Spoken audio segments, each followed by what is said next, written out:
Olá, estimado irmão e irmã na fé em Jesus Cristo. Nós iniciamos este momento devocional em nome de Deus Pai, Filho e Espírito Santo. Amém. Façamos oração. Ó gracioso Deus, te louvamos por essa semana nova que se inicia. Dia a dia nós nos aproximamos do Natal, onde lembramos o teu amor que se mostrou de forma tão concreta quando Cristo veio ao mundo para nos salvar. Que nós nos alegremos com a Tua presença em nossas vidas e com a salvação. Envia Teu Espírito Santo para estar conosco agora, quando vamos meditar na Tua Santa Palavra. Isso te pedimos e agradecemos em nome de Jesus Cristo, Teu Filho, nosso Senhor e Salvador. Amém. Que a graça, a paz e o amor daquele que veio, daquele que vem e daquele que virá em glória, Jesus Cristo, nosso Senhor e Salvador, permaneça hoje e para sempre com todos vocês. Amém.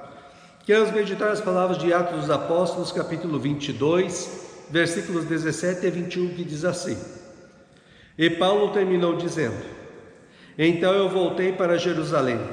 Quando estava orando no templo, tive uma visão.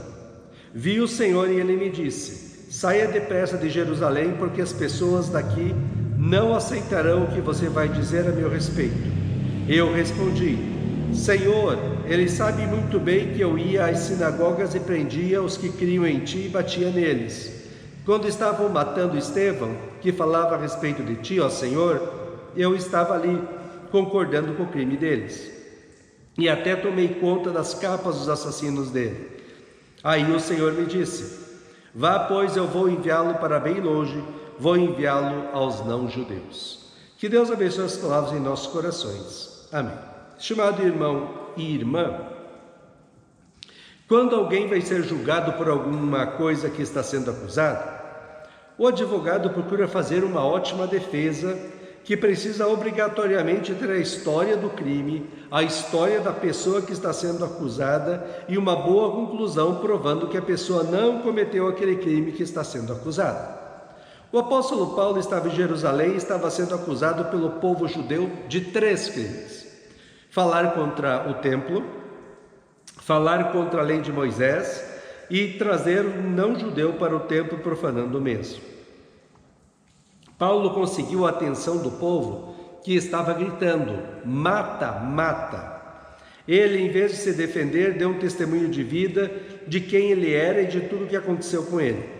Paulo contou que ele era um judeu letrado, que tinha estudado com um dos maiores sábios de Jerusalém chamado Gamaliel, e era tão devoto a Deus que chegou a perseguir e prender cristãos pensando que eles estavam apresentando um salvador falso. Contou como Jesus entrou em sua vida quando ele estava indo prender cristãos em Damasco e assim tudo mudou em sua vida. Paulo lembra que foi Jesus Cristo que transformou a sua vida e ele passou a ser cristão. Foi Jesus Cristo quem deu a missão de falar da salvação pela fé em Cristo como Senhor e Salvador. No texto de hoje, Paulo está concluindo a sua defesa e diz: Então eu voltei para Jerusalém. Quando estava orando no templo, tive uma visão. Vi o Senhor e ele me disse: Saia depressa de Jerusalém, porque as pessoas daqui não aceitarão o que você vai dizer a meu respeito.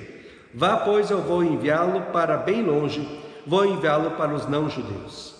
Assim, Paulo demonstra claramente que ele estava falando da salvação em Cristo para os não-judeus por mandado e ordem de Jesus e não porque ele decidiu por ele mesmo. Se o povo acreditasse que Jesus Cristo era o Messias ou o Salvador prometido e que foi Jesus quem mandou Paulo aos não-judeus, então eles não poderiam condenar Paulo por estar fazendo a vontade de Deus. Lembrei agora de Daniel no Antigo Testamento. Ele era escravo na Babilônia, um reino muito longe de Jerusalém e pagão, com costumes, valores e moral diferentes do que o povo de Deus aprendeu. Daniel foi eleito um dos representantes do rei e começou a despontar como mais capacitado porque Deus o abençoava em tudo o que fazia. Os outros representantes, por inveja, resolveram armar um plano para pegar Daniel em algum erro que o humilhasse perante o rei. Depois de procurarem e revirarem a vida toda de Daniel, veja a conclusão que chegaram aqueles que queriam acusar Daniel em Daniel 6,5. Nunca acharemos um pretexto para acusar esse Daniel, a menos que procuremos algo relacionado com a lei do Deus que ele adora. Paulo e Daniel não poderiam ser acusados de nada além de estarem fazendo a vontade de Deus em sua vida. É assim que Deus quer que eu, você e todos os cristãos do mundo sejamos. Não devemos dar motivos para ninguém nos acusar de erros e pecados, mas somente de crermos em Cristo, vivermos a nossa fé, amarmos a Deus acima de todas as coisas, amarmos a palavra de Deus, a oração e a igreja, e vivermos uma vida santa, bonita e agradável a Deus segundo a sua palavra. Se formos acusados de sermos cristãos pelos não cristãos, então estamos no caminho certo. Veja o que diz sobre isso Efésios 5:2. Vocês são filhos queridos de Deus e por isso devem ser como Ele. Que a vida de vocês seja dominada pelo amor, assim como Cristo nos amou e deu a sua vida por nós, como uma oferta de perfume agradável a Deus e como um sacrifício que agrada a Deus. Comecemos a ser e viver diferentes do mundo, já agora no período do Advento e Natal. Não caiamos na onda do mundo e comemoremos um Natal pagão, materialista e consumista. Que possamos com a nossa família meditar em volta do pinheirinho de Natal, em nossas casas, na vinda do Filho de Deus ao mundo, ouvindo as músicas de Natal. Que participemos ativamente dos cultos em nossas igrejas, adorando o Deus que está conosco. E como Paulo, possamos também falar para as pessoas que passam por nós que Jesus Cristo é o caminho, a verdade e a vida, somente a salvação pela fé nele. 1 Pedro 2, 9-12 diz: Mas vocês são a raça escolhida, os sacerdotes do rei, a nação completamente dedicada a Deus, o povo que pertence a Ele. Vocês foram escolhidos para anunciar os atos poderosos de Deus, que os chamou da escuridão para a sua maravilhosa luz. Antes vocês não eram o povo de Deus, mas agora são o povo de Deus. Antes não conheciam a misericórdia de Deus, mas agora já receberam a sua misericórdia. Queridos amigos, lembrem que vocês são estrangeiros de passagem por este mundo. Peço, portanto, que evitem as paixões carnais que estão sempre em guerra contra a alma. A conduta de vocês entre os pagãos deve ser boa, para que quando eles os acusarem de criminosos, tenham de reconhecer que vocês praticam boas ações e assim louvem a Deus no dia da sua vinda. Amém. Façamos oração.